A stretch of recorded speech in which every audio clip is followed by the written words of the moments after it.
جوړ په خیر سهار مو نیکمرغه د چای څښلو وخت دی د ترکیه په استنبول کې د افغانستان او پاکستان د مذاکراتو پر میز باندې افغان لوري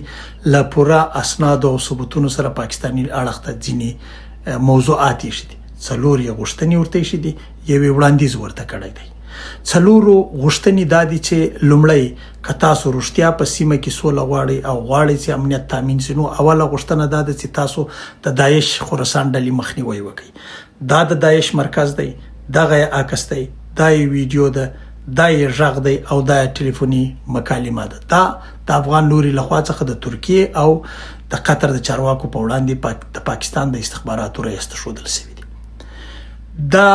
ورته ویل شوي دي چې داعش یوازې افغانستان ته خطر نه دی داعش چین ته خطر دی داعش روسیې ته خطر دی داعش ایران ته خطر دی داعش د منځني اسیا ټولو هیوادونو ته وحته په لوی کې منځني ختیځ او په لوی کې ټولې نړۍ ته خطر دی نو د دې خطر مخنیوي تاسو کولای شئ ثبوتونه یې دي کې تاسو مخنیوي نشئ کولای مرته اجازه راکړئ موږ مخنیوي کولای شو دا یو غوښتنه دي چې د افغانستان له لوري ورته ښودل شوې ده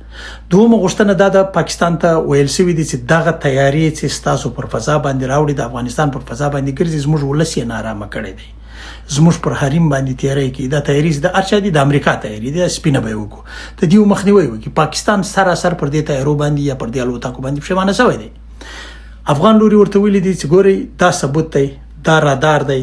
دا زموږ ته د استخباراتي معلومات د تیاری ستاسو پر فضا راوړي ایران وایي زموږ پر فضا نه راوړي روسیا وایي زموږ پر فضا نه راوړي چین وایي زموږ پر فضا نه راوړي تاجکستان او ترکمنستان او قرغیزستان دغه سیستانونه چې پر موږ راڅرخېدلي د یوه تر فضا نه راوړي نو دا خو بیا ستاسو پر فضا راوړي کله ستاسو پر فضا راوړي د دې مخنیوي وکړي یا کم از کم دا غږ وکړي چې تاسو یې د مخنیوي نه شئ کولی دا دومره غوښتنه ده چې افغان لوري د پاکستان په وړاندې یې شه ده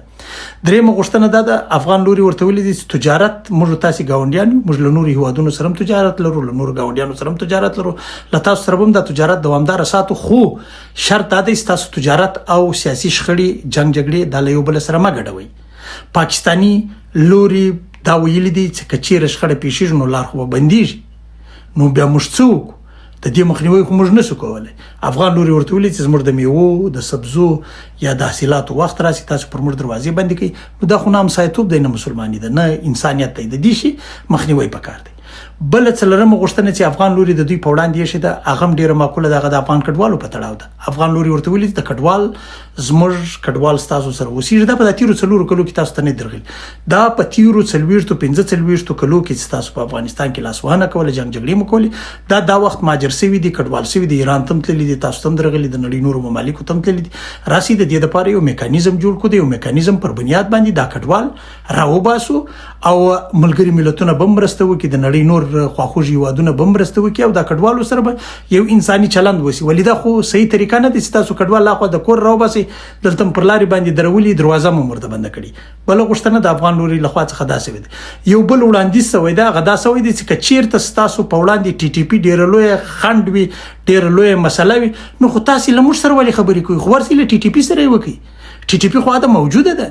ټي ټي پي که تاسو وایاستئ چې ټي ټي پي سته خبرې ورسره وکړئ نو دا په موږ څه اړه لري خو اوس پاکستاني لوري دغه شانو دومره وارخطا کړي د معقول غوښتنو دومره وارخطا کړي د غوښتنو ته زما د اطلاعاتو مطابق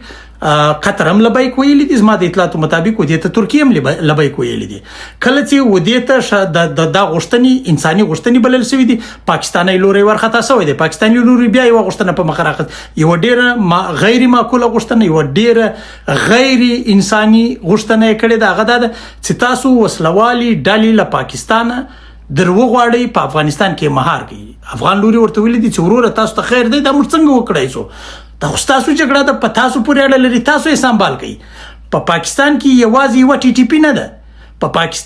پاکستان له څلورو لویو وسلوالو ډلو څخه ډیر کړیږي یوه ټي ټي پي تحریک طالبان پاکستان دی چې پاکستان یې په ولاړې درولې دي ډیر عملیات په خیبر پښتونخوا او جنوبي پنجاب کې کوي په بلوچستان کې هم ځینې سیمې په نښه کې وخت نه وخت په پنجاب او سیند کې هم بریدونه کوي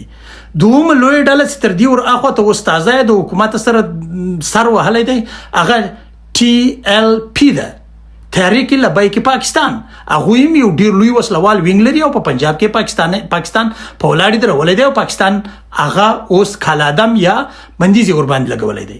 بل ډله بي ال د بلوچ لیبریشن آرمي چې هغه په بلوچستان کې د ازادي جګړه کوي او دا جګړه لنن څخه نه شروع کړي هغه ځان مرګ لري هغه خورا په سخت کې د پاکستان په خلاف ولاړ دی او جګړې ته زور ور کړی دی بل ډله بي ال اف دی بلوچستان لیبریشن فرنٹ هغه هم د پاکستانی پوز په خلاف جګړه کوي او د بلوچستان د ازادي جنگ په مخ راغت داسې نوري وړي ډلې په لسګونو دي د پاکستان د کورنۍ چارو وزارت وایي چې په پاکستان کې شاوخوا 80 وسلوالي ترهګری ډلې د دوی په وینا او